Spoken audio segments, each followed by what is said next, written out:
अस्सलाम वालेकुम क्लास। आज हम पढ़ेंगे applications of Gauss law two capacitors with dielectric. एक हमारे पास है कैपेसिटर्स विद डायलैक्ट्रिक और एक हमारे पास है विदाउट डायलैक्ट्रिक। विदाउट डायलैक्ट्रिक क्या सीन है और विद डायलैक्ट्रिक क्या हमारे पास बनता है वो बताना है। अब सपोज ये हमारे पास पैरेलल प्लेट कैपेसिटर्स हैं जिसमें हमारे पास डायलैक्ट्रिक नहीं presence, in the absence of dielectric. अब ये क्या करेगा, यहाँ पर due to electric field Gaussian surface, हमने गाउसियन सरफेस बना दी एक इलेक्ट्रिक फील्ड के अंदर, ठीक हो गया। अब गाउसियन सरफेस बनाती है। अब इसकी वजह से जो है हमारे पास क्या है इलेक्ट्रिक फील्ड इंटेंसिटी वो फाइंड करना है without dielectric by using the Gauss's law. Apply the Gauss law to parallel plate capacitor with and without the dielectric. We assume that the charge Q on the plate is same in each. मतलब दोनों के ऊपर, चाहे वो हमारे पास with dielectric है और चाहे हमारे पास विदाउट डायलैक्ट्रिक है, उसके ऊपर चार्ज जो है Q है, लेकिन उस चार्ज Q की वजह से क्या डिफरेंस आता है हमने वो बताना है। Draw Gaussian surface as shown in the figure। In next page पे मैं आपको दिखाती हूँ। पहले हम अप्लाई करते हैं Gauss law। हमारे पास Gauss law क्या होता है? Gauss law होता है electric flux is equal to 1/epsilon time total charge enclose by the surface. सही हो गया। और फ्लक्स हमारे पास क्या होता है? Close integral E dot D ए।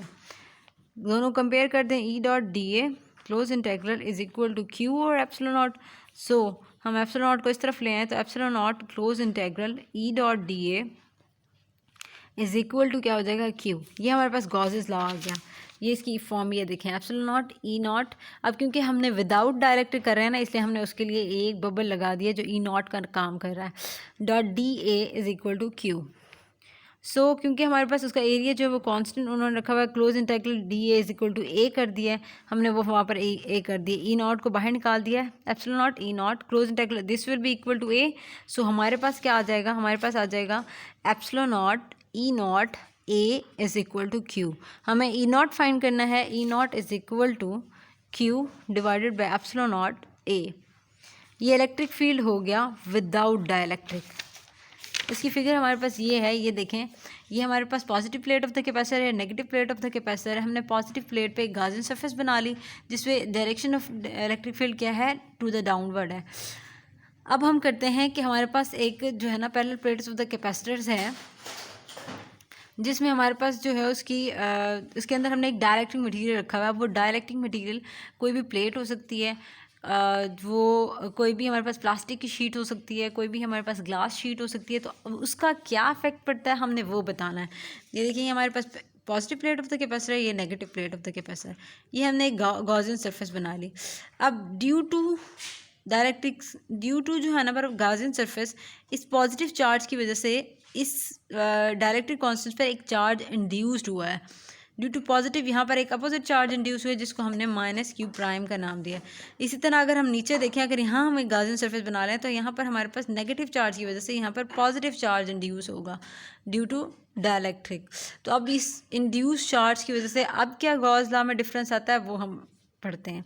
हमारे पास गॉसेस लॉ क्या था? गॉसेस लॉ हमारे पास ये था, epsilon naught E dot D A is equal to Q.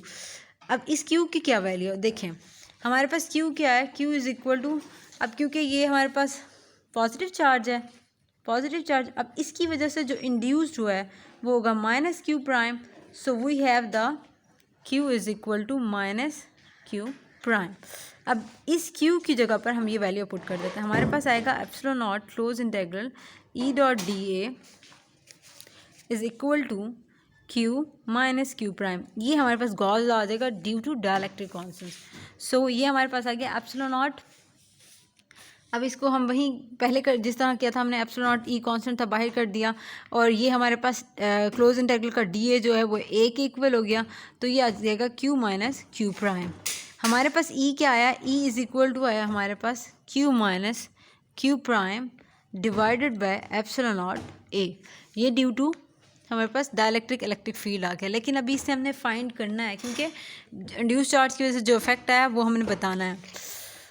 In which the minus Q prime, अब ये इसकी बात कर रहा है फिगर की कि जो माइनस क्यू प्राइम है द इंड्यूस सरफेस चार्ज, ये इंड्यूस सरफेस चार्ज है जो कि पॉजिटिव चार्ज की वजह से इंड्यूस्ड हुआ है, must be distinguished from the Q. ये इस क्यू से डिफरेंट होगा। जो ये क्यू था ना, ये जो हमने पहले विदाउट डायलैक्ट्रिक किया था उससे डिफरेंट होगा। क्यों? क्योंकि ये तो इंड्यूस्ड हुआ है, ऊपर वाले चार्ज की वजह से बना है, प्रोड्यूस हुआ है। The free charge on the plate, these two charges plus q and the minus q prime both of which lie within the Gaussian surface। अब देखें ये भी गाजन सरफेस के अंदर है और ये भी गाजन सरफेस के अंदर है, दोनों एक ही गाजन सरफेस के अंदर लाई कर रहे हैं, बट क्या है आर अपोजिट साइन।